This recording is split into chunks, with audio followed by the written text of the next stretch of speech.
estás en los cielos, santo, santo es tu nombre. Señor, en estos momentos nos ponemos en tus manos y que al hablar, Señor, podamos hablar palabras que vengan de lo alto. Palabras, Señor, que sean afinadas, Señor, en tus manos y pueda llegar a esos corazones, esos oídos que sean buenos receptores en tu palabra. Puedas bendecirnos a cada uno de los que nos encontramos aquí reunidos, a los que, Señor, puedan ver el mensaje posteriormente o alcancen, Señor, a seguir la transmisión. Permite que todos los equipos que se utilizan, Señor, también puedan funcionar a la mejor manera. En tus manos, pues, Señor, nos ponemos en esta hora y que al abrir tu palabra podamos, Señor, encontrar palabras de aliento, palabras de ánimo, eterno Padre. Pues estas cosas te las pedimos en el nombre de Cristo Jesús. Amén, Señor. Amén. Muy bien, hermanos, en esta ocasión vamos a retomar el mensaje que comenzamos hace 8 días. Hemos estado haciendo las transmisiones en este horario, en estos días, ya que muchas veces salimos a compartir el mensaje en otros lugares a donde la señal del internet pues no se nos es posible, así que hemos estado usando pues más que nada esta ocasión para llegar hasta ustedes y poder compartir una vez más la segunda parte del mensaje que comenzamos hace 8 días atrás, el asunto de la apostasía, y hablábamos acerca de la apostasía alfa, y tenemos que entonces retomar o recordar un poco de lo que quedamos pendiente al mensaje, y esto nos lleva a la cita de mensajes selectos en el libro de mensajes selectos, en el tomo 1, en la página 231, párrafo 1. Dice la palabra de nuestro Dios: no os engañéis, muchos se apartarán de la fe prestando atención a espíritus engañadores y a doctrina de demonios. Tenemos ahora delante de nosotros el alfa de ese peligro. La omega será de una naturaleza asombrosísima. Esas son las palabras que mencionan mensajes selectos en relación al asunto de la apostasía que se vivía en los tiempos aún de los pioneros. Y veíamos a la manera también cómo los pioneros contrarrestaron esta situación que embargó, que envolvió en su momento a la fe adventista, hablando de los años 1900, por allí, en esos años, alrededor de ese tiempo. Y veíamos también cómo los pioneros confrontaron la situación, el error que se metía. Y bajo esa situación se escribe entonces mensajes selectos, refiriéndose al alfa, el peligro que estaba delante de los pioneros. Y algo que recalcó la sierva del Señor es de que la apostasía omega sería de una naturaleza asombrosísima. Esa es la expresión que utiliza la sierva del Señor allí. Allí mismo entonces nos recalca un verso que Pablo dirige a la iglesia o a una parte de la iglesia en ese tiempo, advirtiendo sobre la situación de los engaños. Esta cita la vamos a leer, vamos a ir a la palabra de nuestro Dios en el libro de Primera de Timoteo, la carta dirigida entonces al joven Timoteo.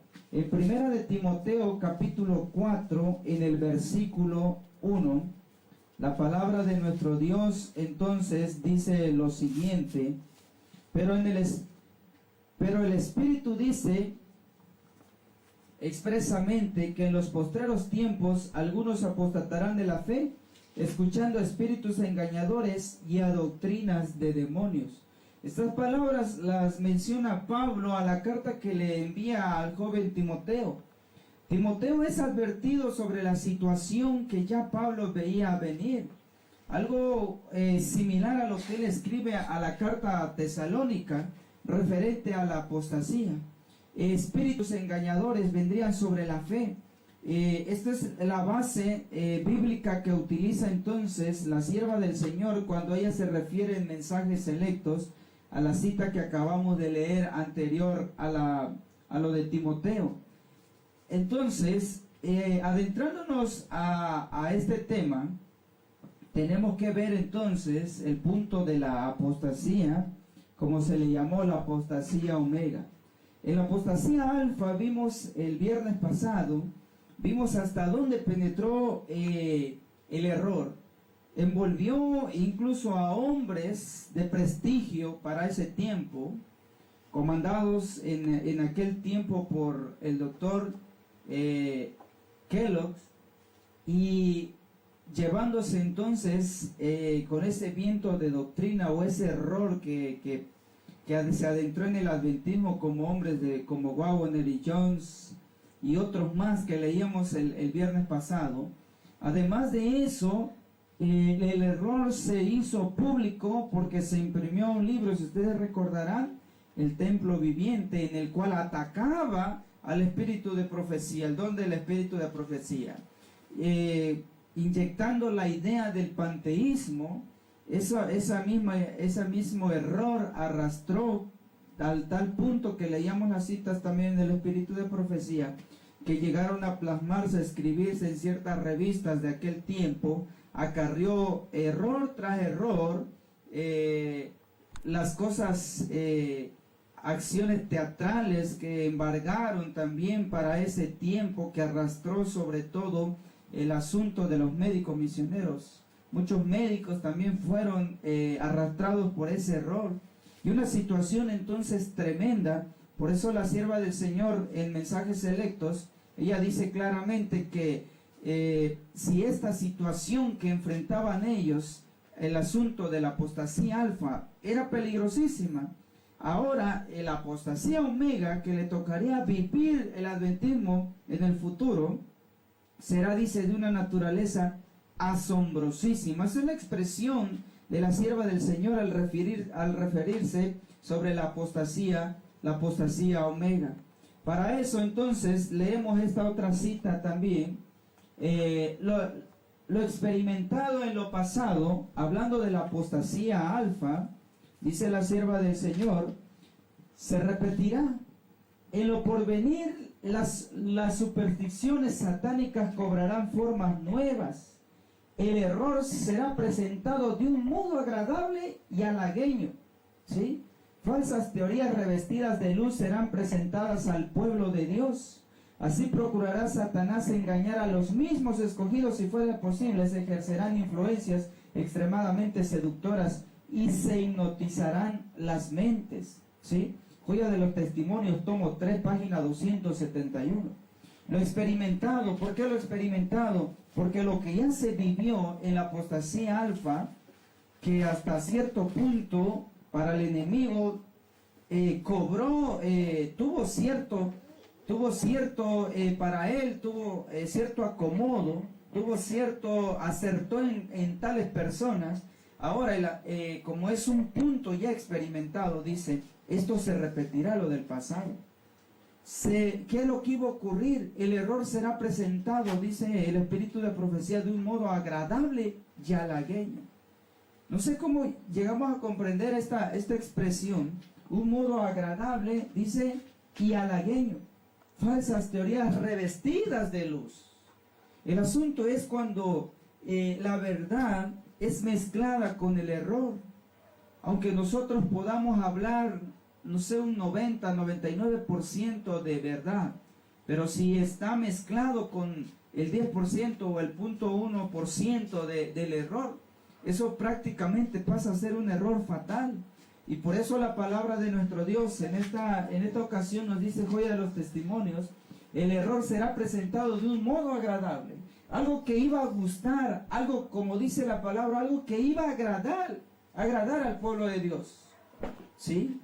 Satanás procurará engañar a los mismos escogidos si fuese posible. Ejercerá su influencia extremadamente seductora e hipnotizarán las mentes. ¿Y de qué manera lo va a realizar? Es lo que vamos a analizar en esta En esta ocasión, en Mensajes Selectos, tomo 1, 2, 38 y 39, dice lo siguiente: el enemigo de las almas ha procurado introducir la suposición de que había de realizar una gran reforma entre los adventistas del séptimo día, y que esa reforma consistiría en renunciar a las doctrinas que están en pie como las columnas de nuestra fe, y que habría de comenzar un proceso de reorganización. Si eso efectuara esta reforma, ¿qué resultaría? La sierva del Señor entonces veía el asunto, y cuando se escribe esto en Mensajes Selectos, la sierva del Señor advierte la situación que iba a tomar, o el curso que iba a tomar el pueblo de Dios. Dice que en algunos surgiría la situación de traer una reforma entre los adventistas del séptimo día, pero esa reforma era manejado o influenciado por el mismo enemigo, porque al hacer esto dice que esa reforma que ellos buscarían era de renunciar a las doctrinas que están en pie como las columnas de nuestra fe. Cuando nosotros vemos en el libro de Reyes a las reformas que siguieron los grandes hombres de Dios, sí, guiados por Dios, las reformas que ellos usaron, las reformas que ellos instaron al pueblo de Dios, no era de cambiar la ley de Dios, no era de cambiar los principios, era de abandonar el error, el pecado en el cual ellos se habían sumergido, sí, volver a las sendas antiguas, como dice Ezequiel 6:16. Pero la reforma que Satanás está buscando hacer entre el adventismo es totalmente diferente a esas reformas bíblicas, a las que incluso el espíritu de profecía insta a un reavivamiento y a una reforma. La palabra de nuestro Dios entonces dice claramente que el hacer ese cambio por medio, influenciados por Satanás, tiene que ver con renunciar a las doctrinas que están en pie como las columnas de nuestra fe. ¿Y cuáles son esas columnas de nuestra fe?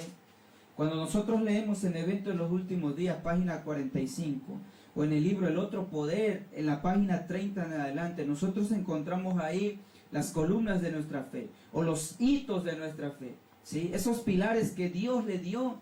Y precisamente la sierva del Señor comienza a hablar que desde 1844 Dios dio al pueblo sus doctrinas, su fe, sus pilares, sus columnas. Pero las ideas entonces del enemigo es totalmente borrar, ¿sí? Es desmembrar a la fe adventista para que se pueda introducir entonces los engaños. Ahora, continúa diciendo esta cita, ¿qué resultaría? O sea, si se cambia, si se renuncia a las doctrinas, ¿qué creen ustedes que resultaría? Y la sierva del Señor pregunta ahí, pues claramente lo que pasaría es de que los principios de verdad que Dios en su sabiduría ha dado a la iglesia remanente serían descartados. Y como resultado, claramente dice aquí, si alcanzamos a ver, sería cambiada, dice, nuestra religión. Los principios fundamentales que ha sostenido la obra durante los últimos 50 años. Hablaba la sierva del Señor de 1844, 50 años después, ¿sí? Sería, dice, considerados como un error. Se establecería una nueva organización. Se escribirían libros de una nueva orientación. Se introduciría un sistema de filosofía intelectual. O sea que el asunto es terrible. Si eso se lograra, decía la sierva del Señor, nos cambiarían primeramente nuestra religión, nos quitarían nuestras doctrinas, se haría entonces una nueva forma, un nuevo sistema, incluso se escribirían libros de una nueva orientación, prácticamente se cambiaría el adventismo totalmente y eso iba a ser sustituido por un sistema de filosofía intelectual. O sea, ideas humanas, conceptos humanos, lejos de los principios que Dios ha establecido sobre este pueblo. Los fundadores de ese sistema, dice, irían a las ciudades y harían una obra maravillosa. Por supuesto, se tendría poco en cuenta el sábado y también al Dios que lo creó. No solo se permitiría que nada se interpusiera en el camino del nuevo movimiento. Escuchen esta parte, los dirigentes enseñarían que la virtud es mejor que el vicio, pero habiendo puesto de lado a Dios, resolverían depender de un poder humano que no tiene valor sin Dios. Su fundamento estaría edificado sobre la arena, y la tormenta y la tempestad barrerían la estructura. Mensajes selectos, tomo 1, página 238-239. Esto era lo que percibía entonces el don del espíritu de profecía. Esto es lo que quedó plasmado para nosotros hoy. Por eso la sierva del Señor menciona que la apostasía omega iba a ser de una forma asombrosísima, iba a ser terrible. Y vamos a ver cuánta razón tenía la sierva del Señor al escribir esto en mensajes selectos.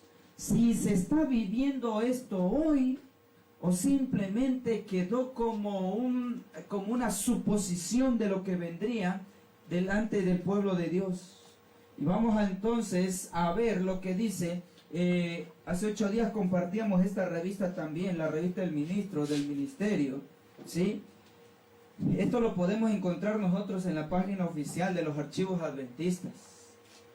Y esto se escribe en el año 1977, se hace un análisis, como dice allá en la esquina superior, la apostasía omega.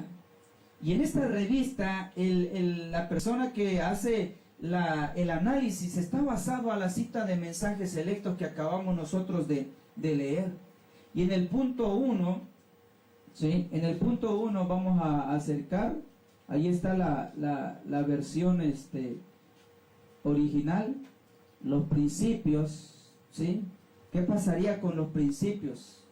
Aquí está entonces la traducción que se ha hecho a esto, a lo que dice allí la revista, y usted puede irlo siguiendo. Dice el punto número 1: los principios de verdad que Dios ha dado a su iglesia remanente serían descartados.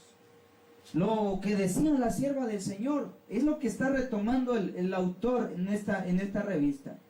Los principios de verdad que Dios ha dado a su iglesia remanente serían descartados. ¿Y cuáles son esos principios?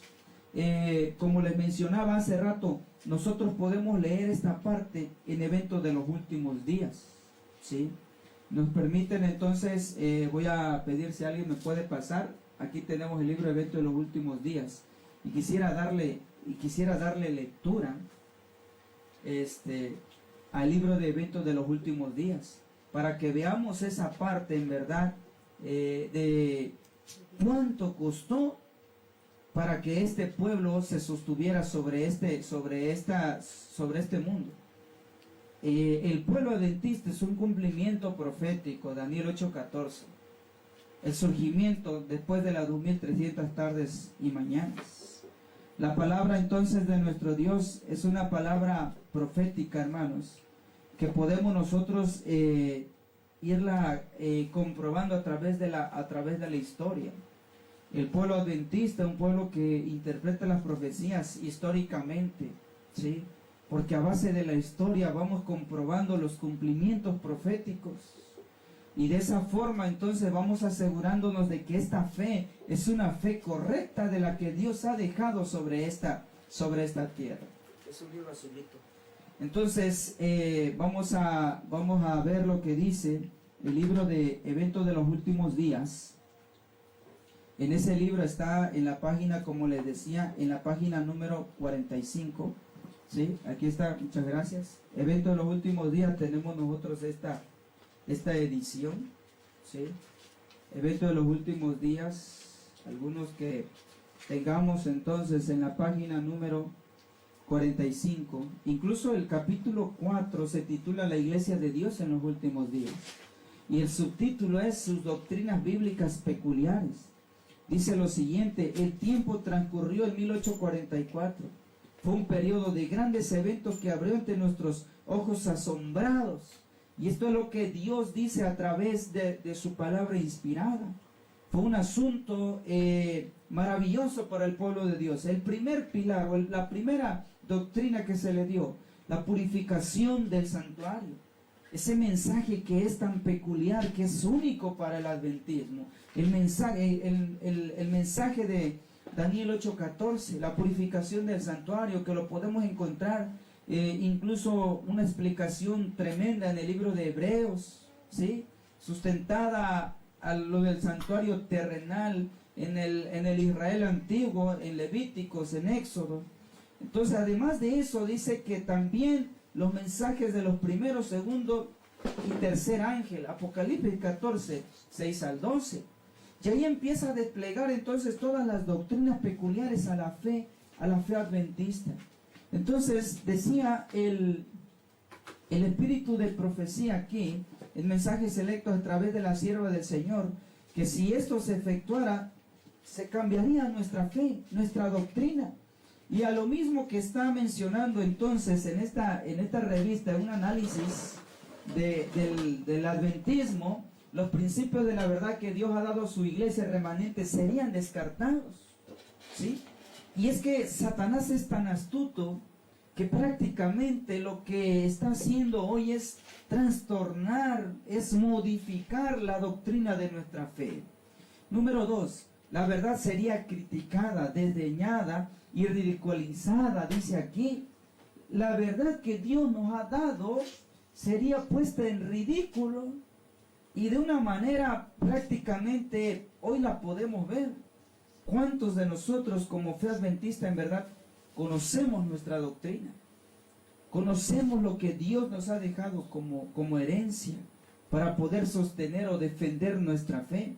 El punto 3, dice aquí en pantalla, esta anularía la verdad del origen divino, ¿sí? Esto anularía la verdad del origen divino. El número 4, nuestra religión sería cambiada, ¿sí? O sea que podríamos incluso seguirnos llamando por nombre adventistas del séptimo día, pero en doctrina prácticamente nos habrían dado la vuelta, ¿sí? ¿Y de qué manera? Ahorita lo vamos a ver. La sierva del Señor nos decía, libros, ¿sí? Filosofías humanas. Se cambiaría nuestra religión. Punto número 5, el sábado, por supuesto. No nos van a quitar el sábado, porque imagínense si Satanás prácticamente nos quita el sábado, todos se darían cuenta el error tan tremendo que ocasionaría eso. Pero ¿de qué forma? Dice el análisis que esta revista adventista nos dice, el sábado, por supuesto, se tendría en poco en cuenta, así como también al Dios que lo creó, ¿sí? ¿Y de qué manera estamos pisoteando nosotros el sábado? ¿De qué manera nosotros lo estamos teniendo por poco al día del Señor? De esa manera nosotros estamos siendo entonces modificados o cambiados en nuestra fe. El punto número 6 dice claramente aquí, los principios fundamentales que han sostenido la obra durante los últimos 50 años serían considerados como un error. Esta parte del punto 6 en el análisis que hace este adventista en la revista de 1977 está basado a lo que leímos en mensajes selectos.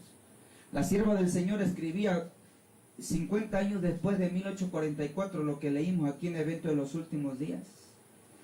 Los principios fundamentales que han sostenido la obra durante los últimos 50 años serían considerados como un error. Y vamos avanzando en el punto número 7. Habría una suposición de que habría que realizar una gran reforma entre los adventistas del séptimo día, y que esta reforma consistiría en renunciar a las doctrinas que están en pie como las columnas de nuestra fe, ¿sí? Lo que Dios nos está entonces hoy en día llamando, incluso Ezequiel, el profeta Ezequiel, dice la palabra de nuestro Dios en el libro de Ezequiel, es Jeremías hermanos, Jeremías 6:16, dice lo siguiente. Dios exhorta a su pueblo en los días de Ezequiel, así dice Jehová: paraos en los caminos y mirad y preguntad por las sendas antiguas cuál es el buen camino, y andad por él, y hallaréis descanso para vuestra alma. Mas dijeron, no andaremos. La palabra de nuestro Dios nos hace una exhortación y un llamado para este tiempo, y Dios nos dice por medio de la Biblia y en el espíritu de profecía, Dios nos insta a que hoy nosotros volvamos a las sendas antiguas, Porque la obra de Satanás en la fe adventista lo que haría es inducir a una supuesta reforma, pero la reforma que él trae sobre el pueblo adventista es renunciar a las doctrinas que nos han dado identidad a nosotros como pueblo de Dios. En el punto número 8 dice lo siguiente: un sistema de filosofía intelectual sería introducido, ¿sí? Miren, esta situación que hablaba la sierva del Señor en los años 1900 en adelante, que leímos en mensajes selectos, ¿sí? Es la misma situación que presenta este autor, porque veía llegar a este punto el pueblo de Dios, ¿sí? Un sistema de filosofía intelectual, y ahorita vamos a ver ejemplos de lo que está pasando en el adventismo, que quizás no nos dé tiempo para analizar todos los puntos. Una nueva filosofía despojaría al pueblo de su experiencia pasada, dándole lugar a una falsa ciencia, nuevos conocimientos, nuevas interpretaciones. Hoy nosotros entramos a lo que es el internet, a las redes sociales, donde supuestamente se predica el mensaje de verdad presente, y vemos suposiciones, nuevas doctrinas, nuevas filosofías, poniéndole fecha, tiempos a cumplimientos de profecía, cuando Dios es claro sobre esa situación, poniéndole fecha a los cumplimientos en el futuro, poniéndole fecha a la venida de Cristo, y tantas cosas que hoy en día podemos ver en el entorno a la fe adventista. Y por otro lado, entonces, nuevos libros también con filosofías, con doctrinas humanas, doctrinas huecas, que no tienen fundamento en la palabra de nuestro Dios. En el punto 10 de este análisis que realizó esta persona, dice lo siguiente: buscarían debilitar la predicación del segundo advenimiento, enseñando que las escenas que están precisamente delante de nosotros no son de suficiente importancia para que se les preste atención. Por otro lado, está la otra parte, la contraparte a lo que se anuncia la venida de Cristo, poniéndole fechas a cierto año, cierto tiempo. Y por otro lado está lo contrario, ¿sí? Diciendo: no es el tiempo, no es el momento de predicar las profecías, no es el momento de alarmar al pueblo, no es el momento de alarmar a la gente. Es más, vamos a ahuyentar o vamos a alejar a las personas al hablarles o meterles miedo. Esta situación que envuelve entonces el adventismo es una situación complicada. Por eso la sierva del Señor no se equivocaba. La apostasía omega iba a ser de una manera asombrosísima. El punto número 11: libros de un nuevo orden serían escritos, ¿sí? Y la palabra de nuestro Dios entonces no se equivoca. El punto 12 claramente dice: se establecería una nueva organización. ¿En qué sentido? ¿En qué sentido se establecería una nueva organización, hermanos? Como les decía hace rato, ¿sí? No sería necesario ir y ponernos un nombre diferente para ser un pueblo o una organización diferente a la que Dios estableció. No se necesita hacer eso. El enemigo es más astuto, es tan astuto, que te dice: ¿sabes qué? Quédate con tu nombre, pero pisotea el sábado, rebaja el sábado, nuevas filosofías, nuevos conocimientos, nuevas interpretaciones, nuevas ideas. Y con eso entonces prácticamente pasaríamos o seríamos o estamos siendo una nueva organización. Y el punto 13: no se le permitiría que nada se interpusiera en el camino del nuevo movimiento. Es que es una fuerza tremenda que controlará o que está controlando al pueblo de Dios, que nada, ni poder humano habrá que se interponga a esa situación. Me llama la atención la reflexión final que hace esta revista, hablando de la apostasía omega. Dice lo siguiente este autor, ¿sí? Estudia estos 13 puntos de manera cuidadosa. Miren qué recomendación. Y con mucha oración te los puedes encontrar más pronto de lo que tú esperas.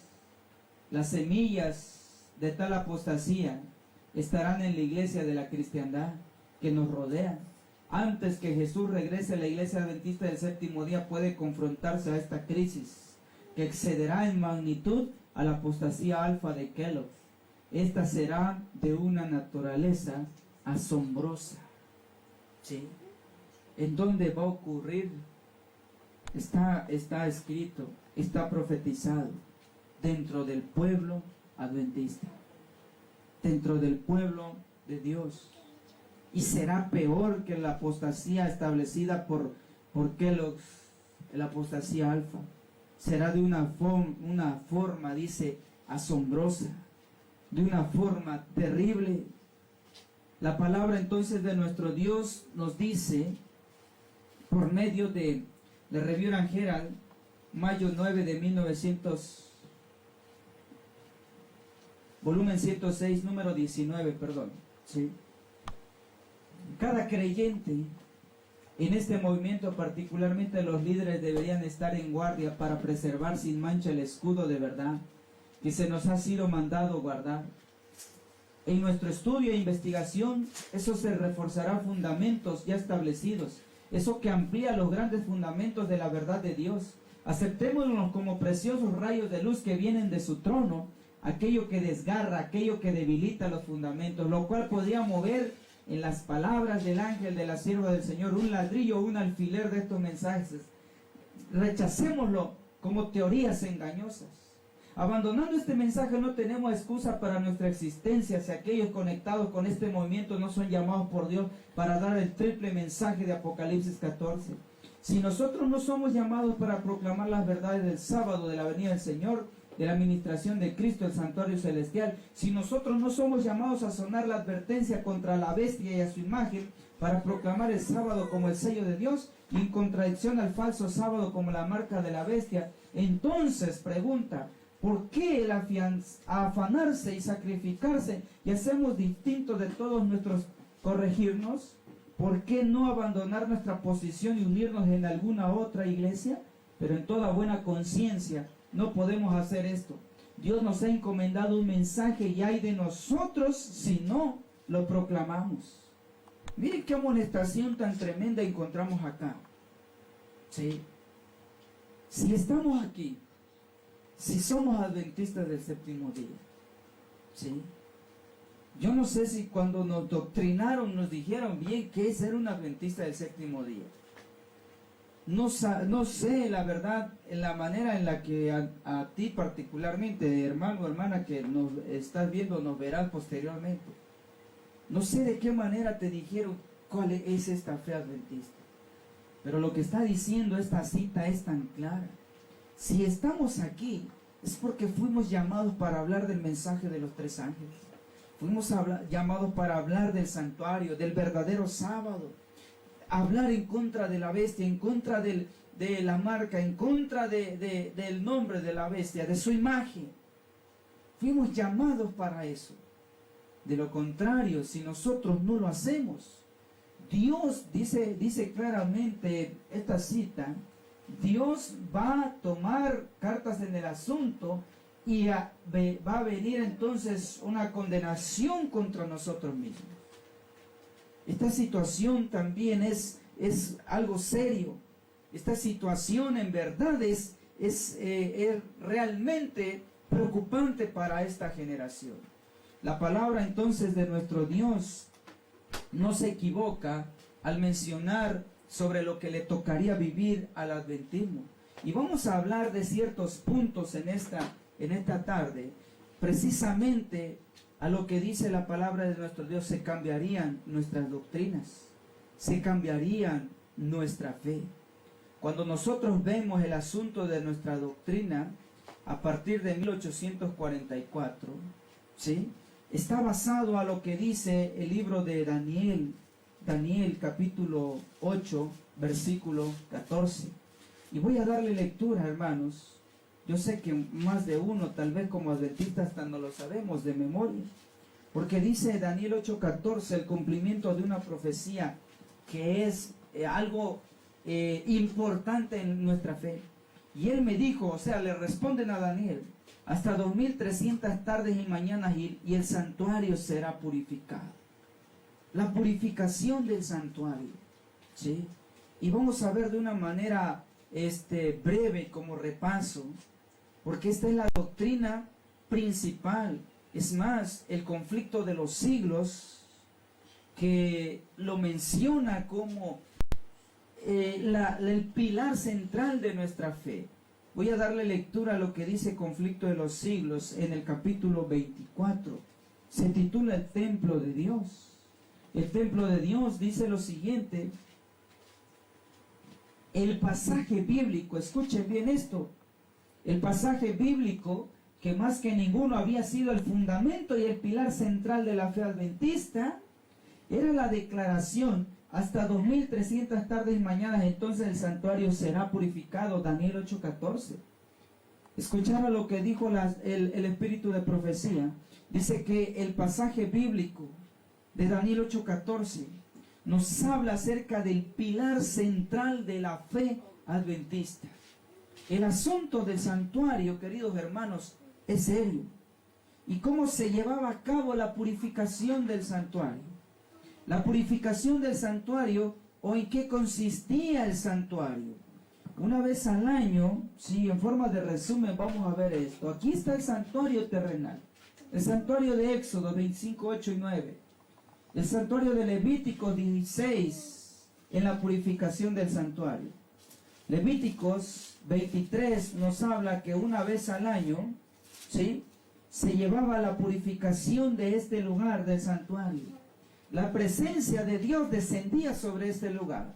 Los israelitas se reunían alrededor del santuario y por fuera podían ver una nube posada sobre el tabernáculo. Sabemos que el tabernáculo estaba dividido en dos departamentos: lugar santo, lugar santísimo. Y los que estaban fuera podían ver una nube, pero el sumo sacerdote, que se encontraba allá dentro del tabernáculo, en esta posición, frente al arca del pacto, podía ver entonces como una luz descendía sobre la tapa del arca del pacto, el propiciatorio. Y esa luz entonces era la presencia de Dios, la santa Shekinah. ¿Sí? Y el sumo sacerdote entonces podía escuchar la voz de Dios, interceder entonces por el Israel que estaba reunido allá afuera. Esto se realizaba entonces una vez al año, dice el libro de Levítico 23. ¿Sí? Dice la palabra de nuestro Dios en el verso 26 y 27. Y habló Jehová a Moisés diciendo: también el 10º día de este mes, 7º, será el día de la expiación. Tendréis santa convocación y afligiréis vuestras almas y ofreceréis ofrenda encendida a Jehová. Y eso se realizaba entonces una vez al año. Pero Daniel 8:14 dice: hasta después de 2300 tardes y mañanas el santuario será purificado. Ahora, ¿de qué santuario está hablando Daniel allí? Si ya esto quedó en el pasado. Dios está hablando entonces de un santuario allá en el cielo.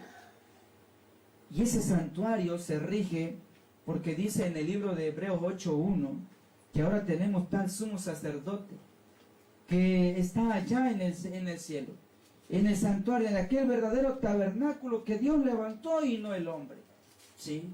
Desde ahí se rige entonces esta situación, la purificación del santuario.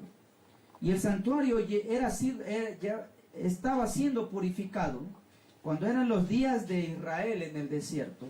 Se purificaba, se hacía un proceso de santificación en la misma persona.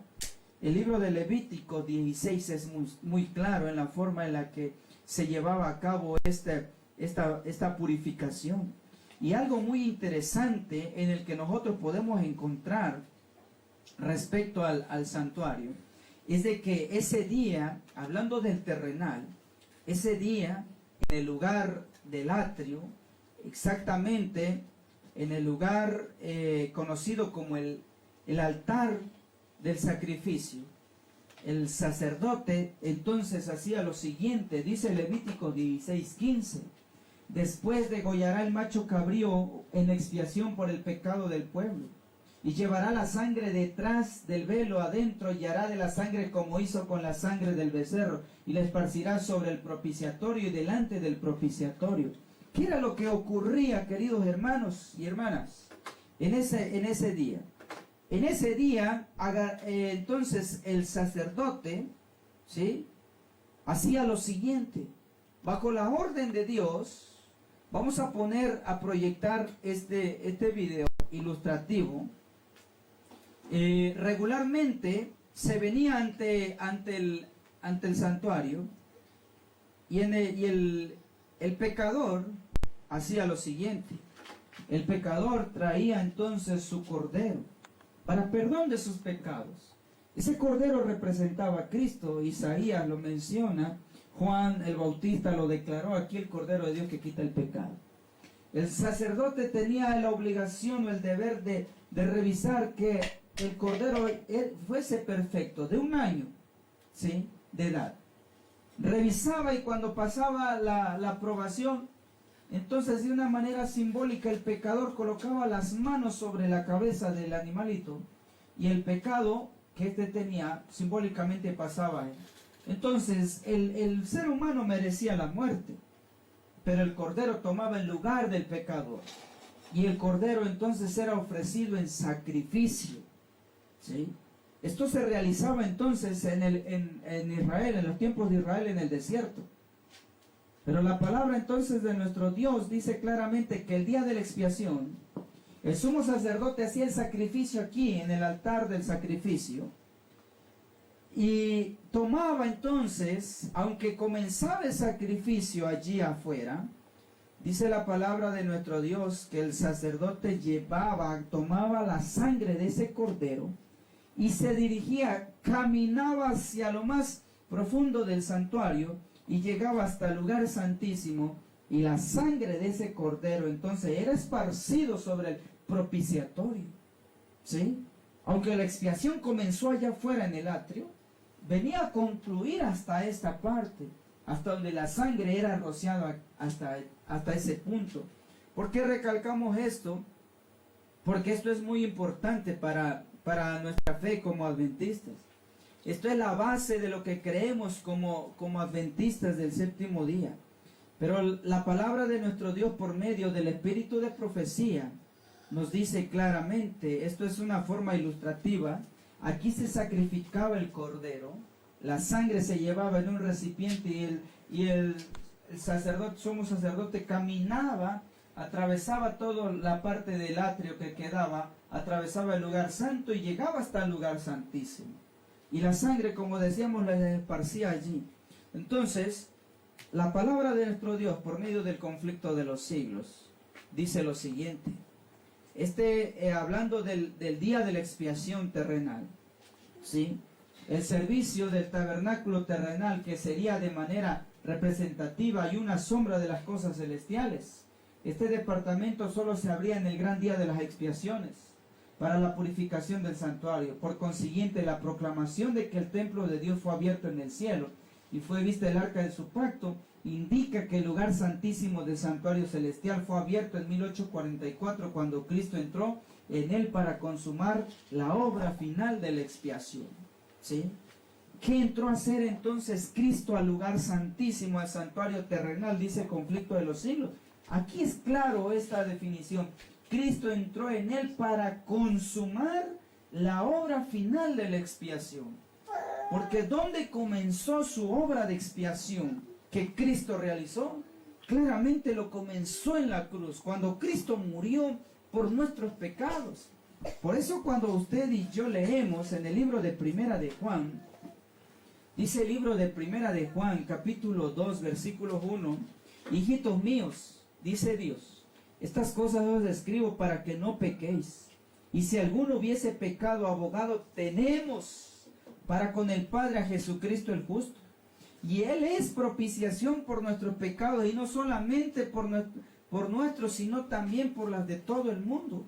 Aquí está el cumplimiento de lo que habla entonces el conflicto de los siglos, y lo que era entonces una sombra de lo que se hacía en lo terrenal, es porque era un cumplimiento que se iba a llevar a cabo en su momento en lo celestial.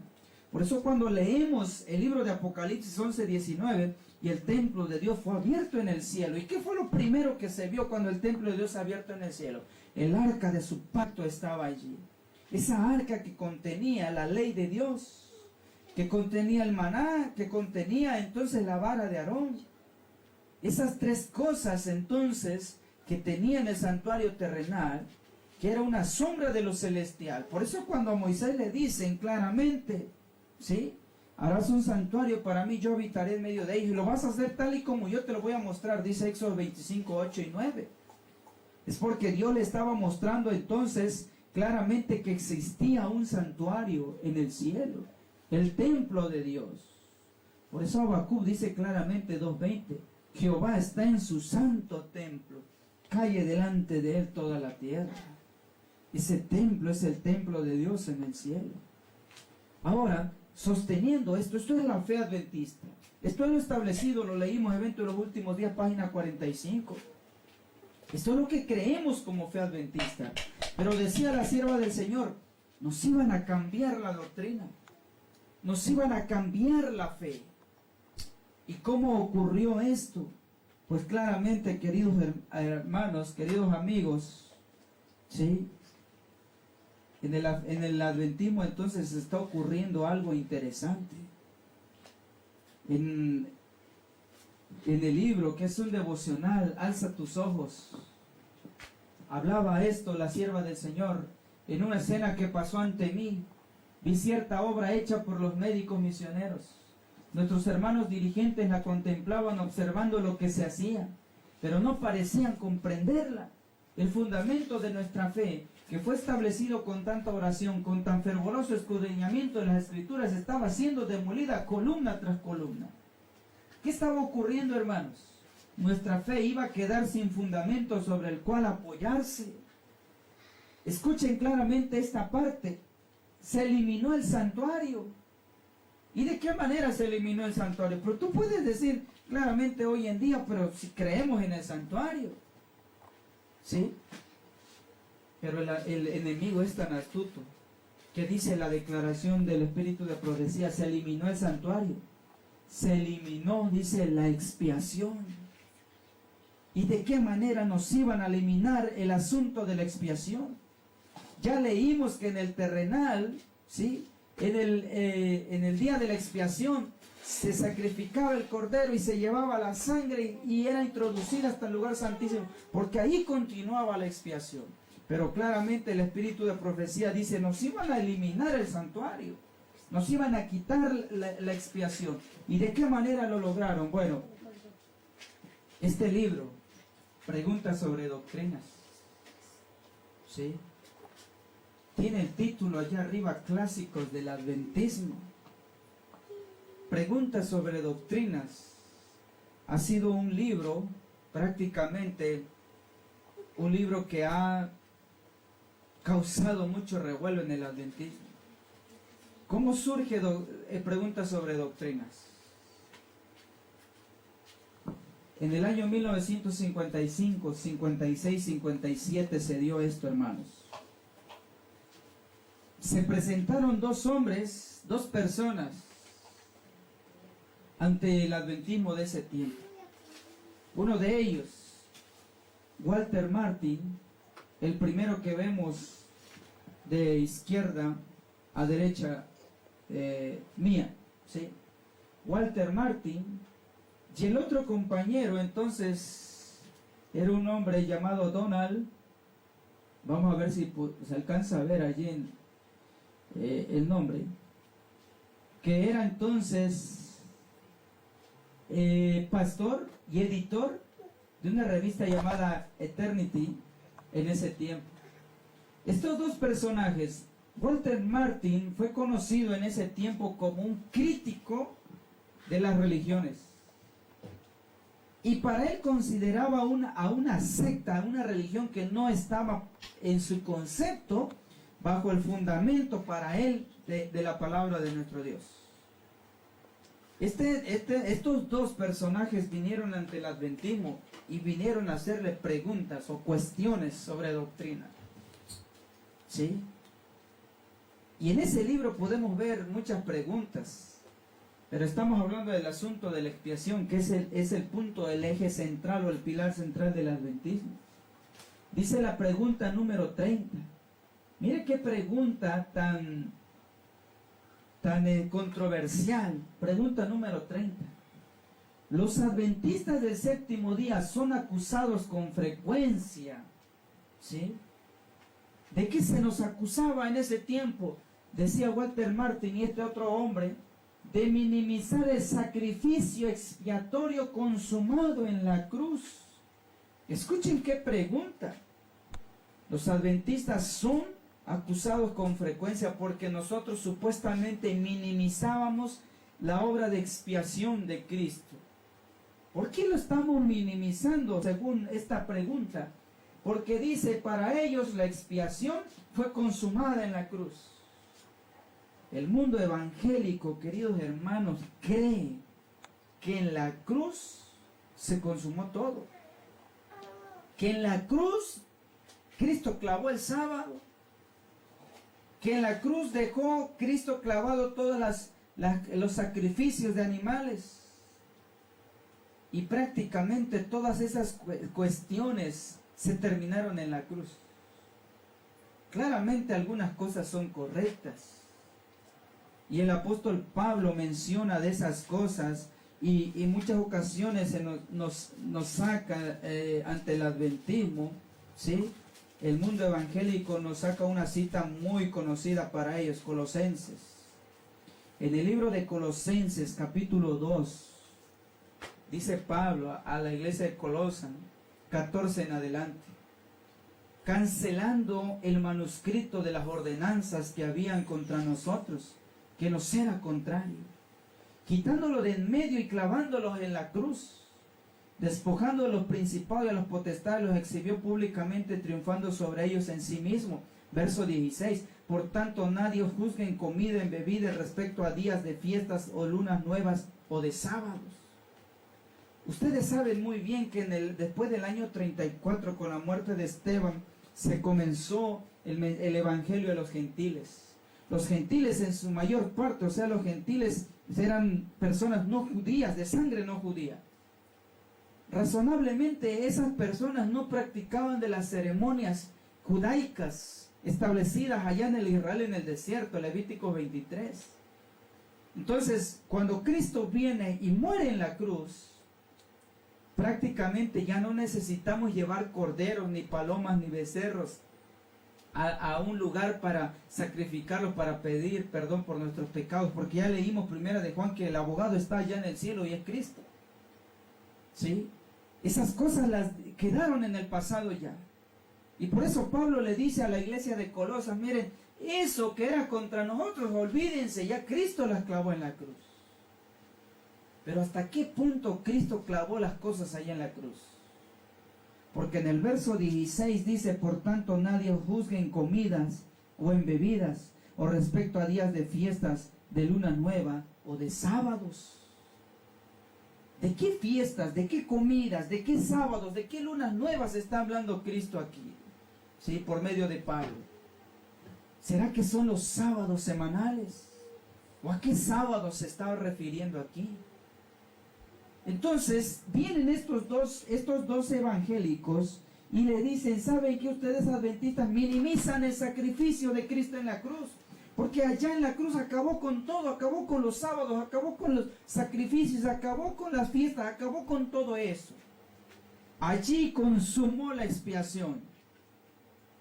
Ahora yo te pregunto, según a lo que leímos en Levíticos y a lo que leímos en el conflicto de los siglos, ¿realmente Cristo consumó la expiación en la cruz? ¿Será que allí concluyó toda la obra expiatoria de Cristo? Porque esto es la acusación que se le hizo al adventismo para ese tiempo, y la pregunta no quedaba allí. Continúa diciendo, ¿sí? Reduciéndolo a una expiación, le llaman ellos incompleta o parcial, que debe ser completada por el ministerio sacerdotal de Cristo. Quizás podría denominarse como una expiación dual. ¿Es cierta esta acusación? Afirma la señora White que Cristo está ahora haciendo expiación por nosotros en el santuario celestial. Por favor, expliquen la posición que tienen ustedes e indiquen dónde difieren de otros con respecto a la expiación. Entonces, para ese tiempo, el adventismo de ese tiempo preparó la defensa. Y la defensa que preparó el adventismo entonces mandó a estos tres teólogos, supuestamente especialistas en la doctrina adventista, para refutar a la acusación que hacían estos dos evangélicos, un pastor evangélico y un experto en cuestiones de sectas religiosas para ese tiempo, 1955. Para ese tiempo entonces estaba un pastor que creía entonces en la verdadera fe adventista, en las profecías históricas como se sostenía de los pioneros adventistas, M.L. Anderson, ¿sí? Un teólogo adventista influyente de la década de 1940. Llegó a la conclusión, y lo dice claramente este mismo libro, a lo que está subrayado en la parte de aquí abajo, no sé si alcanzamos a verlo.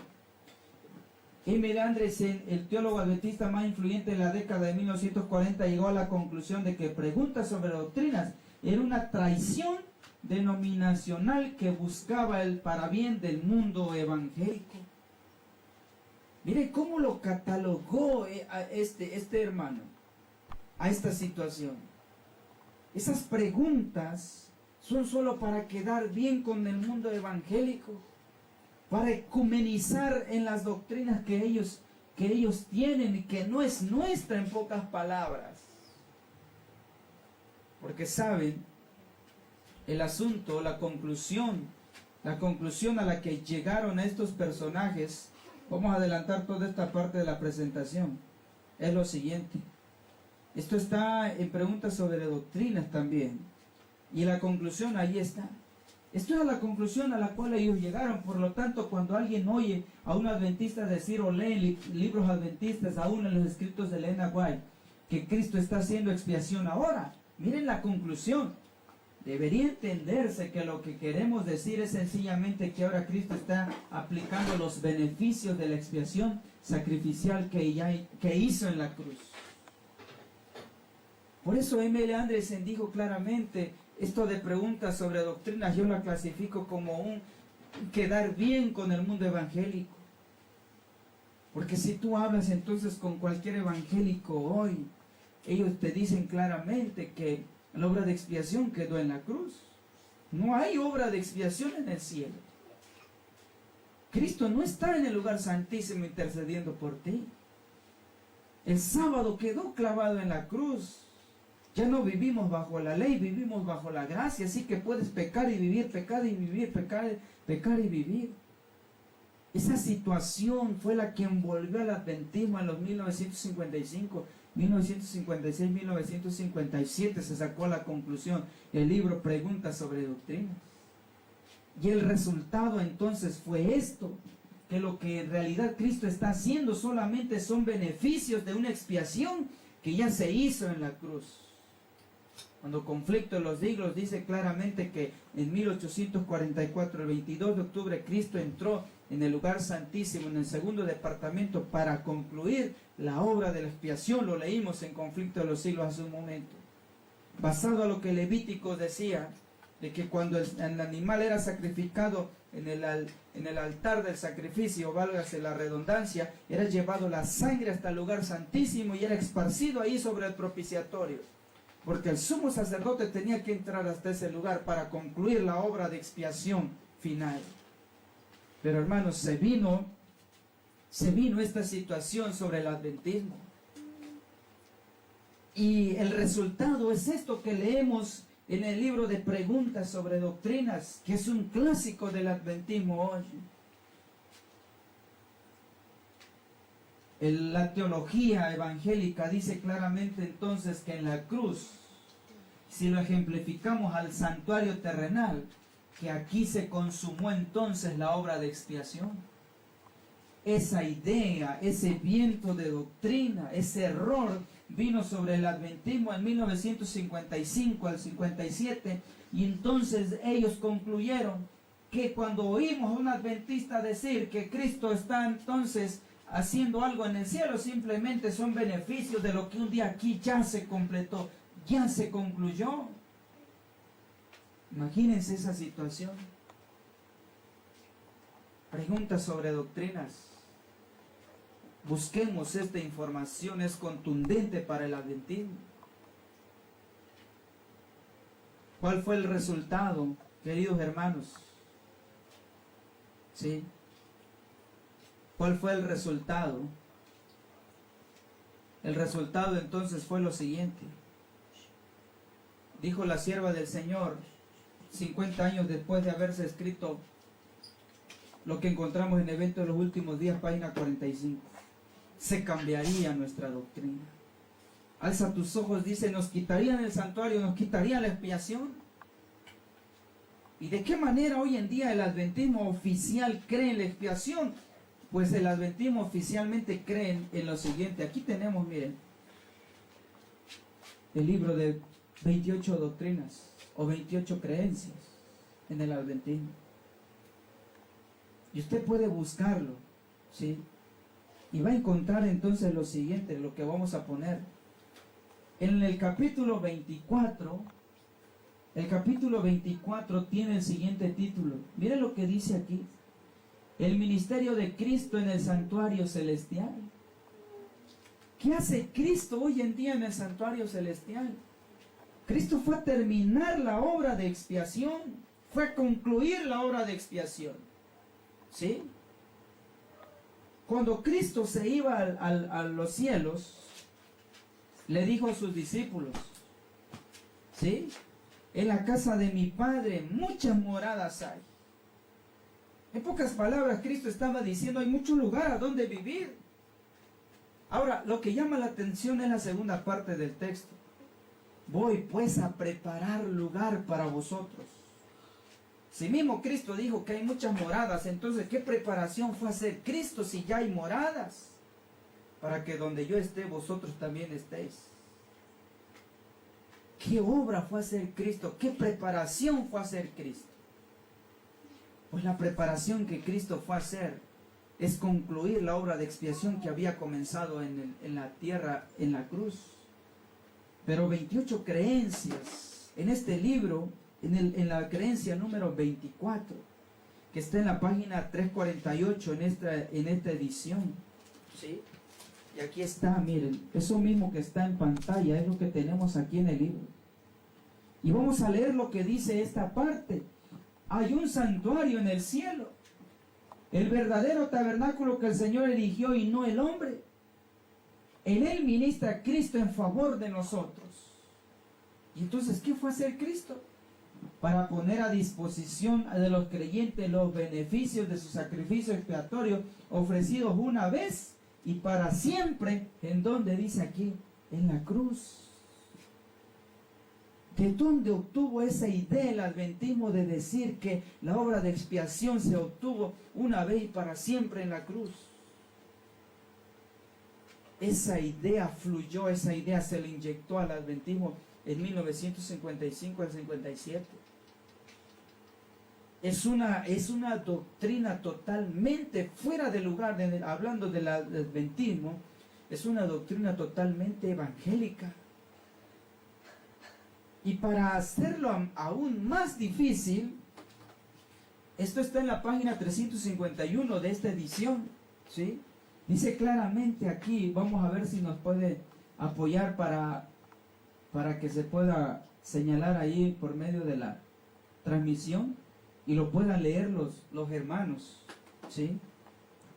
Dice este párrafo, mire lo que está diciendo aquí, es este libro, 28 creencias, en la creencia número 24. En la cruz, la pena que merecía el pecado de la humanidad fue plenamente pagada. La justicia divina se mostró satisfecha. Desde una perspectiva legal, el mundo fue restaurado a favor de Dios, Romanos 5:18. Ahora escuchen esto es el engaño. La expiación o reconciliación se completó en donde dice allí. Dice aquí claramente, la expiación o reconciliación se completó en la cruz, tal como lo predecían los sacrificios, y el pecador penitente puede confiar en esa obra de nuestro Señor. Completo, dice allí todavía. Entonces, si la obra de expiación se completó en la cruz, ¿qué está haciendo Cristo en el cielo, en el santuario celestial? ¿Qué está haciendo Cristo en el lugar santísimo? Si ya la obra de expiación se terminó en la cruz, entonces, ¿qué está haciendo allí nuestro Señor Jesús? ¿Será que fue perder el tiempo? Entonces, ¿para qué se tarda si ya la obra de expiación se quedó completada en la cruz? Esto es totalmente una situación errónea. Conflicto de los Siglos dice claramente que Cristo entró al lugar santísimo a completar la obra de expiación, que sí la comenzó en la cruz, pero no quedó consumada, concluida en la cruz. Esto es totalmente una situación errónea, es un punto erróneo que va en contra de nuestra fe como adventistas del séptimo día que somos. Por eso la sierva del Señor dijo claramente, Mensajes Selectos, tomo 1, se escribirían nuevos libros de una nueva orientación, vendrían filosofías humanas, cambiando nuestra doctrina. Y esto es ya parte de la vivencia de la apostasía omega que nosotros estamos viendo publicada, ¿sí?, en nuevos libros con nuevas orientaciones, nuevas doctrinas. Nos estarían cambiando nuestra fe. Esto es solamente un ejemplo sobre esta situación. En ese mismo libro de preguntas sobre doctrinas, se nos expone otro punto también llamado la naturaleza humana de Cristo. ¿Sí? Y hay un debate entonces teológico en el adventismo. ¿Sí? Ahí está, miren, el libro de 1957, Preguntas sobre doctrinas, y en español lo tenemos aquí para nosotros. Preguntas sobre doctrinas. En ese mismo libro nos hablan acerca sobre la naturaleza humana de Cristo. Si Cristo vino como un Adán antes de conocer el pecado, o Cristo vino entonces con una naturaleza caída. Este era entonces el pastor que clasificó a Preguntas sobre doctrinas como un queda bien con el mundo evangélico. O sea, en pocas palabras, rebajar nuestra posición, nuestra doctrina para quedar bien con el ecumenismo. M.L. Anderson en la carta número 1 dice lo siguiente: yo soy un adventista del séptimo día y yo amo este mensaje que he predicado por tanto tiempo. Sufro profundamente cuando veo que los pilares fundamentales están siendo destruidos. La verdad bendita que ha hecho de nosotros lo que somos está siendo abandonada. Y esto es lo que profetizó la sierva del Señor. El espíritu de profecía lo mencionó. Esto era lo que vendría, formaría parte de la apostasía omega. Destruir nuestra doctrina, destruir nuestra fe. Y vamos a analizar entonces el punto teológico que entró en el año 1955 al 57. Antes de eso, quiero leerles lo que dice la sierva del Señor, el espíritu de profecía, Mensajes Selectos, tomo 3. ¿Cómo vino Cristo? Cuando Cristo vino a esta tierra, ¿qué naturaleza traía? ¿Sí? Mire lo que dice esta cita. Aunque no tenía ninguna mancha de pecado en su carácter, está hablando de nuestro Señor Jesús, condescendió en relacionar nuestra naturaleza humana caída con su divinidad. ¿Sí? Al tomar sobre sí mismo la humanidad, honró a la humanidad al tomar nuestra naturaleza caída. ¿Cómo vino Cristo? Dice, tomó nuestra naturaleza caída. ¿Sí? Sintió sueño, sintió hambre, sintió angustia, sintió dolor, sintió tristeza. Jesús lloró, era un humano como usted y como yo. Tomó nuestra naturaleza y sobre todo la naturaleza caída. ¿Sí? Esto es claro y la palabra de Dios por medio de primeros escritos aún es más claro, donde dice lo siguiente, primeros escritos, ¿qué página estamos leyendo? 152. Cuando Satanás se enteró del plan de nuestro Dios de mandar a Cristo a la tierra, dice primeros escritos, Satanás se alegró de nuevo con sus ángeles, de que por haber causado la caída del hombre lograba hacer descender al Hijo de Dios de su excelsa posición. dijo a sus ángeles de que cuando Jesús tomara la naturaleza del hombre caído, podría vencerlo e impedir el cumplimiento del plan de salvación. Porque para Satanás se le estaban facilitando las cosas. Si Adán con una naturaleza santa lo hice caer, ahora imagínense a Jesús venir con la naturaleza caída, va a ser muy sencillo de acabar con él. Y lo primero que Satanás hizo cuando Jesús comenzó su ministerio, ¿sí?, después de su bautismo, se dirigió al desierto y ahí comenzó la tentación, ¿sí? Mateo capítulo 4 lo podemos encontrar. Era un ser humano que pudo haber sido muy fácil hacerlo caer, ¿sí? Pero ¿por qué entonces nuestro Señor Jesús no cayó? ¿Qué había en él? ¿Sí? ¿Cómo venció nuestro amado Redentor? ¿Cómo venció Cristo Jesús? Y muchos dicen, pues es que era el Hijo de Dios. El Espíritu de profecía nos acaba de decir, era un humano con una naturaleza caída. Hebreos nos los confirma, y Hebreos 5, 7 a 9, y Cristo en los días de su carne, ¿en los días de qué? De su carne, ofreciendo ruegos, súplicas, con gran clamor y lágrimas al que le podía librar de la muerte. ¿Cómo oraba? ¿Cómo hablaba con su Padre? Dice, hablaba con ruegos y súplicas. Pero ¿qué necesidad tenía, sí, de hacer esto? Es que era un ser humano con una naturaleza caída. Fue oído a causa de su temor reverente. Aunque era hijo, por lo que padeció, aprendió la obediencia y habiendo sido perfeccionado. ¿Por qué tuvo que ser perfeccionado nuestro Jesús? Porque Él era un ser humano con una naturaleza caída. Vino a ser autor de eterna salvación para todos aquellos que le obedecen. Y esto entonces es un ejemplo para usted y para mí como seres humanos con una naturaleza caída. Así podemos nosotros resistir la tentación y obligar a Satanás a alejarse. Jesús venció por la sumisión a Dios y a la fe en Él, ¿sí? Jesús venció por la sumisión a Dios y la fe en Él. No podemos salvarnos nosotros mismos del poder del tentador. Él venció a la humanidad y cuando nosotros tratamos de resistirle nuestra propia fuerza, caemos víctimas de sus designios, pero torre fuerte es en el nombre de Jehová. A Él correrá el justo y será levantado. Satanás tiembla y huye delante del alma más débil que busca refugio en ese nombre todopoderoso.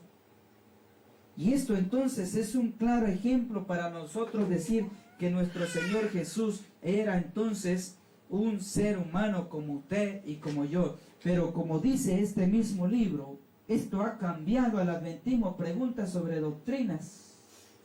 Dice incluso en sus mismos inicios de este libro, es fácil que Preguntas sobre Doctrina se merezca el título de ser el libro más divisivo de la historia del adventismo del séptimo día.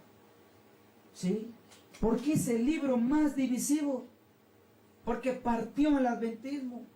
Le cambió su doctrina, le cambió sus pilares, le cambió su fe. Y estamos analizando el asunto de la naturaleza humana de Cristo. ¿Sí? Entonces dice lo siguiente en este libro, ¿sí? Dice Preguntas sobre doctrinas. Ahí está una vez más. Ahora vamos a analizar. Hace rato ya vimos sobre la obra de expiación. Ahora estamos viendo la naturaleza humana de Cristo. Dice este libro, el asunto más problemático con el que tuvieron que lidiar los adventistas fue la naturaleza humana de Cristo. Es que le vinieron a preguntar, ¿ustedes como adventistas creen que Cristo vino con una naturaleza humana caída?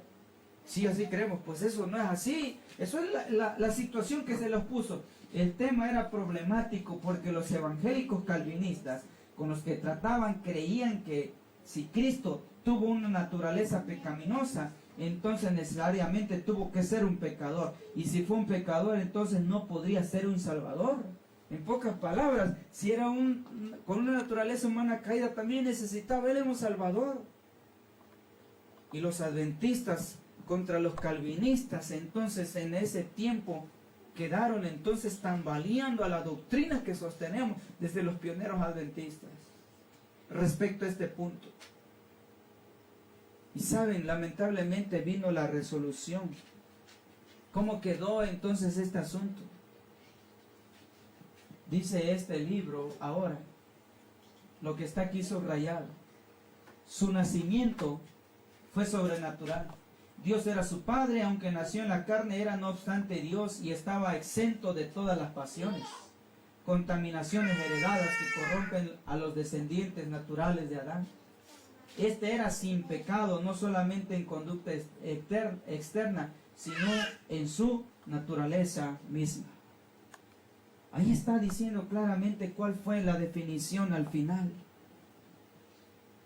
Pues ustedes, evangélicos calvinistas, tienen razón. Cristo vino exento, ¿sí?, de una naturaleza totalmente caída en pecado. Y hermanos, el resultado de este cambio teológico en el adventismo, dijo la sierva del Señor, se escribirían nuevos libros con una nueva orientación. Morrison Binden, creo que es el nombre de este hombre que escribe este libro. Aquí está, lo tenemos aquí en casa. Habla acerca del asunto de la justificación por la fe. En la página 270, en la tesis 90, él expone lo siguiente. Miren el encabezado, hermanos. Ahí está. Este es el resultado de la doctrina entrada en el adventismo. Jesús era semejante a Adán antes de la caída, porque poseía una naturaleza sin pecado, no nació separado de Dios en fortaleza física, fuerza mental y valor moral, espina dorsal, era como Adán después de la caída. ¿Sí? Jesús era semejante a Adán antes de la caída. ¿Sí?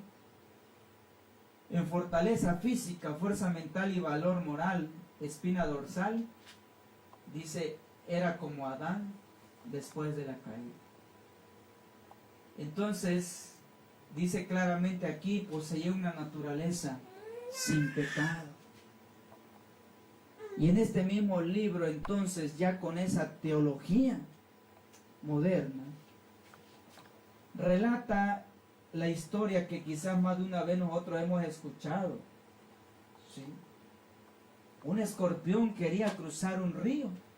Mientras caminaba por la ribera se encontró con un sapo y le pidió que lo llevara hasta el otro lado sobre la espalda.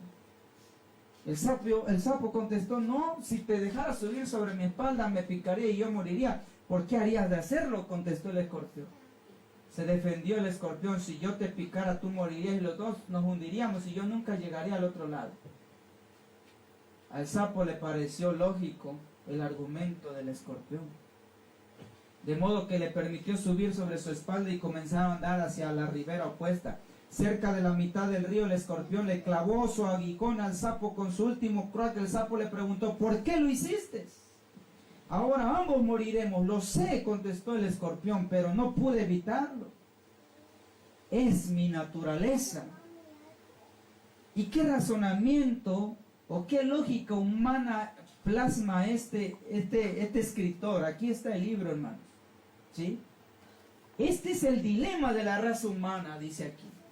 Tenemos una naturaleza caída, somos incapaces de cambiar por nosotros mismos, aunque nos damos cuenta que nos estamos autodestruyendo, descubrimos que somos incapaces de dejar de pecar porque nuestra naturaleza es pecaminosa.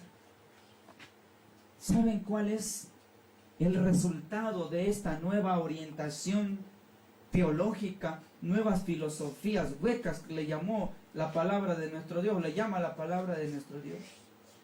Dice este autor, es nuestra naturaleza como humanos que nunca vamos a dejar de pecar. El problema teológico hoy en día en el adventismo es, algunos sostenemos que se tiene que vivir la santidad que habla el apóstol Pablo en el libro de Hebreos 12. De lo contrario no veremos al Señor. Por otro lado, la teología moderna dice, nunca vamos a dejar de pecar, lo que dice esta nueva orientación, lo que dice estos libros, y lo que dicen muchos teólogos adventistas hoy.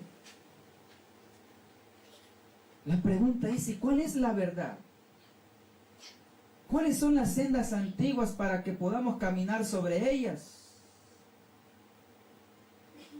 El espíritu de profecía entonces dice lo siguiente, esto es el libro Maranata, ¿sí? El libro Maranata, espíritu de profecía, esto debe de estar en nuestras colecciones como adventistas. Cuando Cristo venga, está hablando de la segunda venida de Cristo, cuando Él venga, no lo hará para limpiarnos de nuestros pecados, quitarnos de defectos de carácter o curarnos de la flaqueza de nuestro temperamento y disposición. Si es que ha de realizarse en nosotros esta obra, se hará antes de tiempo. Cuando venga el Señor, los que son santos seguirán siendo santos. Los que han conservado su cuerpo y espíritu en pureza, santificación y honra recibirán el toque final de la inmortalidad. Pero los injustos, inmundos y no santificados permanecerán así para siempre. No se hará en su favor ninguna obra que elimine sus defectos y le dé un carácter santo. El refinador no se sentará entonces para proseguir su proceso de refinación y quitar sus pecados y su corrupción. Todo esto debe hacerse en las horas del tiempo de gracia. Ahora debe realizarse esta obra en nosotros. Esto es la fe adventista y esto es la teología moderna. ¿Sí? ¿De qué lado estaremos nosotros? Está pasando sobre nosotros, sobre este tiempo, lo que la sierva del Señor escribió en Mensajes Selectos: nueva religión, nueva orientación, nueva filosofía, nuevos libros con una nueva orientación. Y el adventismo, hermanos, está pasando por un proceso de zarandeo. ¿Dónde vamos a quedar nosotros? La palabra del Señor nos está instando a seguir las sendas antiguas, Jeremías 6:16. Y por último, para ir cerrando esta transmisión, este mensaje, ¿sí? En el libro de Daniel y Apocalipsis, que en los manuscritos inéditos, como se le conoce hoy, está sustentado que la sierva del Señor sostuvo este libro como un libro que abre muchos ojos. Un libro que aunque este hombre no fue inspirado por Dios, pero la sierva del Señor sustenta el libro de Daniel y Apocalipsis, escrito por el pionero Urias Smith. Esto es un ejemplo más del cambio en nuestra fe como adventistas del séptimo día. En el libro de Apocalipsis, cuando Urias Smith explicó el asunto de cuál es el significado del número 666 que aparece en el libro de Apocalipsis, escribe él es lo siguiente: el número de la bestia, dice la profecía, es el número de hombre. Se ha de derivar de un nombre o título, es natural concluir que sea el nombre o título de algún hombre particular o representativo. La expresión más plausible que hemos visto sugerir como contenido el número de la bestia es uno de los títulos aplicados al Papa de Roma. Ese título es el Vicario Filii Dei, que quiere decir vicario del Hijo de Dios. Merece notarse que la versión católica de la Biblia en inglés, la del Douay, tiene el siguiente comentario sobre Apocalipsis 13:18. Las letras numerales de su nombre formarán este número. ¿Sí? Y la explicación entonces que teníamos como adventistas, se enseñaba en las escuelas sabáticas. Y muchos de nosotros como adventistas hemos creído por mucho tiempo esto. ¿Sí? ¿A qué se refería sobre el Vicario Filii Dei? En la explicación, ahí está, en el diagrama de lo que se enseñaba. ¿Sí? El nombre en latín, sacado en números romanos, la palabra Vicario Filii Dei, que significa vicario del Hijo de Dios, nos da un total de 666. Y es un nombre que se amerita entonces al Papa de Roma, decía Urias Smith, y la que sostiene la fe adventista hasta hoy. Pero dijo la sierva del Señor, vendrían nuevas orientaciones. Y tenemos por aquí este otro libro, Fulgores de Gloria, escrito por un erudito en el adventismo hoy, Ángel Manuel Rodríguez. ¿Sí? aquel que ha visitado incluso al mismo Vaticano, él mismo lo expresa en un video por allí en el que anda rondando por las redes sociales. Ángel Manuel Rodríguez escribe sobre este asunto, y eso era lo que se creía entonces en el adventismo, que representa el 666. Pero vienen estas nuevas orientaciones, estos nuevos teólogos, y estos nuevos teólogos dicen lo siguiente. Mire lo que dice este nuevo teólogo. El texto bíblico no especifica algún lenguaje particular, o sea, está desacreditando la interpretación que teníamos como adventistas. Por lo tanto, cualquiera que elijamos sea un asunto de opinión personal. Finalmente, la frase griega traducida es número de hombre, también podría traducirse es número de la humanidad. En tal caso no está refiriendo a una persona en particular. En pocas palabras, Ángel Manuel Rodríguez, aquel que visitó al Papa en los días de Benedicto XVI, dice, no se refiere el 666 al papado. Mire lo que define él. En tal caso no se está refiriendo a una persona en particular, sino a una característica de la humanidad separada de Dios. O sea que para Ángel Manuel Rodríguez, uno de los eruditos del adventismo hoy, el 666 es la humanidad que no quiere saber nada de Cristo. Miren hasta qué punto estamos cayendo como adventistas. Siendo que Dios creó los seres humanos durante el sexto día, podría ser un símbolo de la humanidad, pero de una humanidad que todavía no descansa con Dios y sin el gozo de una relación armoniosa con Él durante el séptimo día. El número revela la naturaleza rebelde de los enemigos de Dios y de su remanente. Esa parece ser la mejor interpretación disponible. O sea que mi familia, pues, nuestros familiares, nuestros amigos, nuestros vecinos, que no aman a Dios, en la nueva interpretación teológica adventista, ellos representan al número de la bestia. Hasta ese punto estamos llegando como adventistas. Miren, estos son las nuevas orientaciones teológicas en el adventismo de hoy, enseñadas 28 creencias, guías de estudio. Sí. Y el tiempo ya nos va a dar para tocar más puntos, queridos hermanos. Pero con esto queremos terminar el libro de la gran esperanza.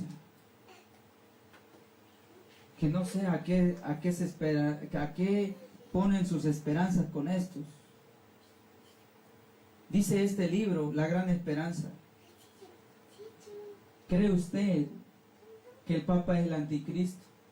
¿Cuál es la respuesta? Mire, lo vamos a poner en grande para que lo vean. Aquí está la respuesta. ¿Cree usted que el Papa es el anticristo? Dice ahí claramente no. La Iglesia Adventista no enseña que una persona específica en esta tierra sea el anticristo. Creemos, dicen ellos, el anticristo es Satanás, que se opuso a Cristo y se rebeló en el cielo. La profecía habla de un sistema político religioso, no de un individuo en particular. Esta es la nueva orientación en el adventismo. Nos han desmembrado, nos han quitado la identidad de ser un adventista. Por eso la sierva del Señor no se equivocó. La apostasía omega iba a ser de una manera asombrosísima, la clasificó. Y estamos inmersos en medio de eso, hermanos. Esperando en Dios que esto nos ayude a abrir un poco más los ojos de lo que se está viviendo en esta actualidad.